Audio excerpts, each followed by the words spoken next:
ছয়টি ক্রমিক সংখ্যার প্রথম তিনটি সংখ্যার সমষ্টি যদি 27 হয় তাহলে শেষ তিনটি সংখ্যার সমষ্টি কত? এই অঙ্কটা 14তম শিক্ষক নিবন্ধন পরীক্ষা এসেছে। তাহলে আমরা যদি একটা সূত্র প্রয়োগ করি তাহলে যেহেতু তিনটার যোগফল বা সমষ্টি ভাগ হচ্ছে তিনটা সংখ্যা, তাহলে 27কে 3 দিয়ে ভাগ করলে কত হয়? 3 নং 27। আমরা মনে রাখবো এই সংখ্যাটা হচ্ছে মধ্য সংখ্যা। তাহলে এই সংখ্যাটা যদি আমরা মধ্য সংখ্যা ধরে তাহলে এর পরের সংখ্যা হচ্ছে 10 আর এর পরের সংখ্যা হচ্ছে কত? 8। তাহলে আমরা প্রথম তিনটা সংখ্যা পেয়ে গেছি। আচ্ছা, এরপরে যদি শেষে তিনটা সংখ্যা হয় তাহলে আমরা এখানে ধরবো 11, 12, কত? 13।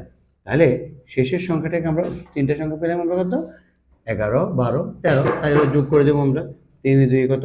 5, 5 আর 1 6, 1 2 3।